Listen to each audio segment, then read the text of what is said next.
Allez, c'est parti et on dit bonjour à YouTube et bienvenue pour cette première vidéo en fait sur les news quotidiennes que l'on fait après un petit live sport le matin de 8 à 9. En tout cas, ça va démarrer à partir de demain de 8h à 9h. Alors, qu'est-ce qui s'est passé du coup dans le monde de la VR? Je dis bonjour bien évidemment au chat. N'hésitez pas d'ailleurs à répondre en fait aux news avec moi s'il y a des choses qui vous ont trigger ou non. Mais aujourd'hui, je vous propose un petit programme assez cool. Microsoft serait sur le point d'abandonner la XR. Virtual Reality 2, je ne sais pas si vous connaissez le jeu, mais c'est une catastrophe pour le moment. Tentacular, le publisher Devolver, revient en force. Et ça, c'est cool en VR. Je rappelle que c'est celui qui avait publié Gorn. Et une petite touche de French Touch en VR. On verra ça en toute fin de news. Allez. C'est pas le bon écran. Au secours. Attendez, bougez pas, je corrige ça tout de suite. Voilà. Allez, il paraîtrait que... Alors, c'est Engadget qui le fait, mais on en a parlé un petit peu lors du XR 360. Business Insider est sûr de lui, catégorique. Microsoft aurait abandonné l'HoloLens 3. Et ce, même après que Alex Kipman, le directeur en fait de la division de la BU de AR de chez Microsoft, du coup, ait dit non, non, non, c'est faux. Ils ont réinsisté derrière. Alors, je peux pas vous montrer l'article parce que bien évidemment, c'est payant, ils sont pas fous. Là, on le voit en train de crier, mais c'est peut-être pas à cause de ça. Enfin, en tout cas, j'espère. Mais voilà, donc Microsoft n'a pas vraiment communiqué derrière dessus. Le truc, c'est qu'en fait, s'ils devaient démonter toutes les rumeurs qui circulent autour de l'AR et autour de Microsoft, même d'une façon générale, ils y passeraient leur temps. Ça, c'est leur communication, entre guillemets, officielle.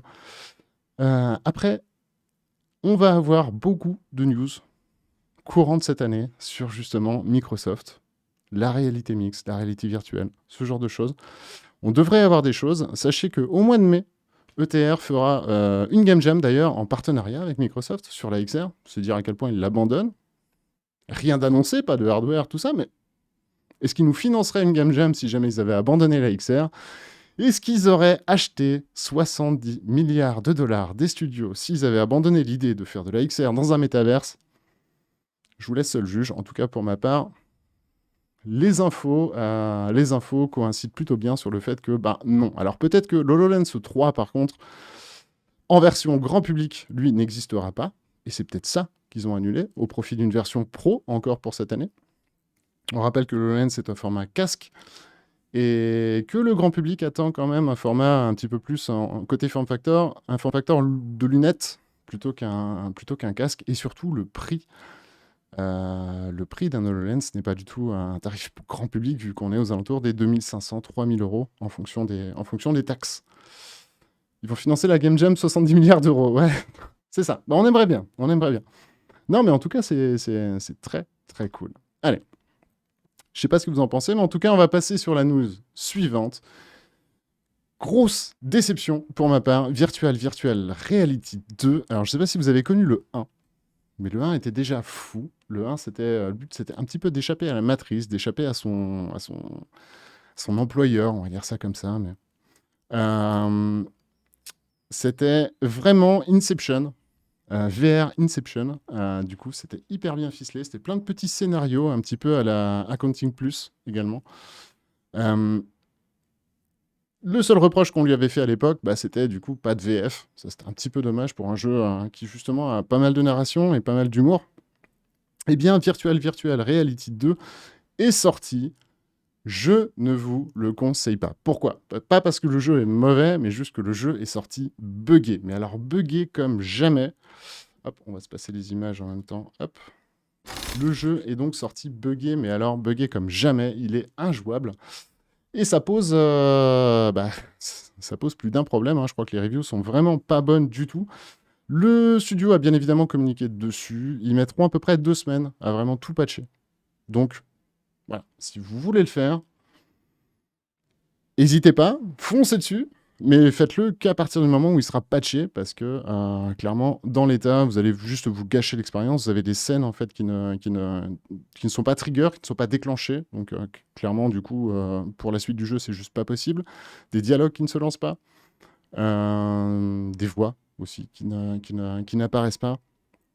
Pour un jeu où il y a beaucoup de narration, avouez que c'est quand même extrêmement dommage. En tout cas, gardez-le en tête si vous aimez le genre, justement, mais le faites pas tout de suite, tout de suite.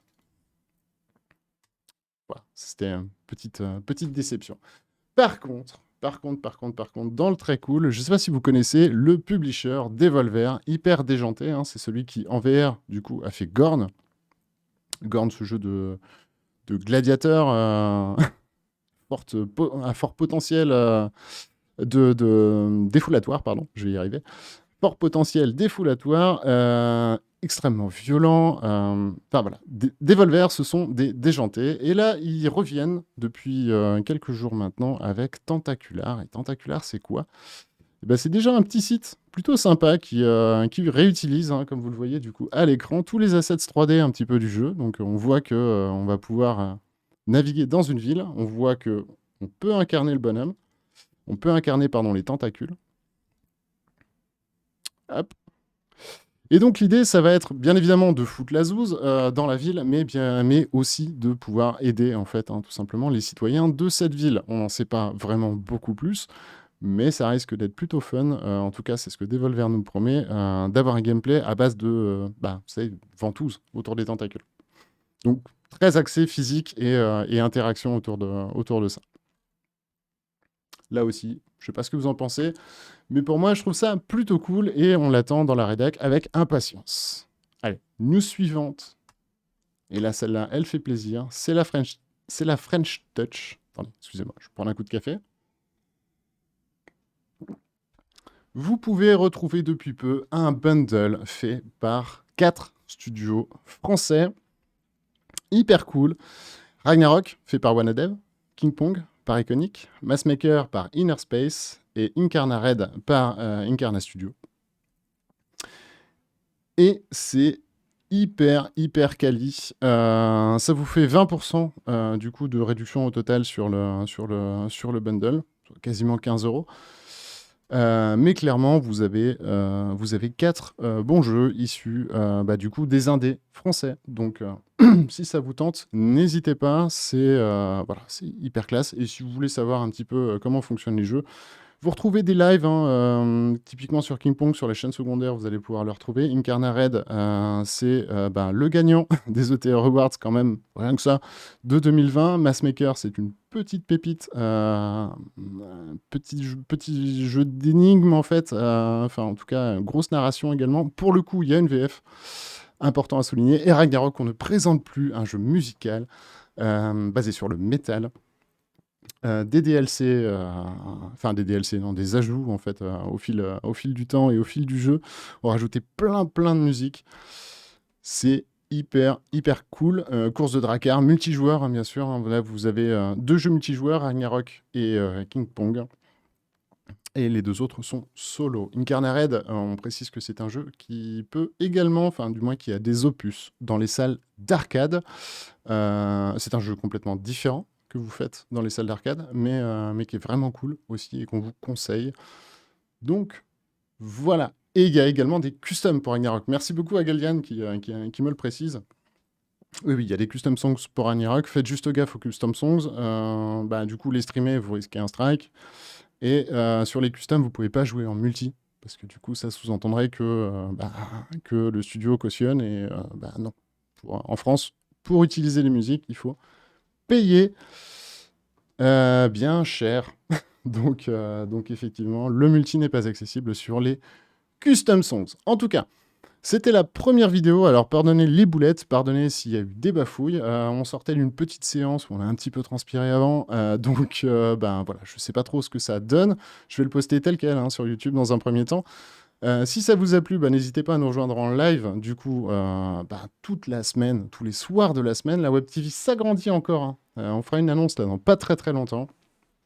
Et puis, si jamais vous voulez être au courant du reste de l'actu, ou si vous voulez creuser un petit peu plus les sujets, vous avez donc le site deliver.com et bien évidemment la chaîne YouTube principale Daily VR. Allez, moi je vous dis ciao, bonne journée et à demain du coup.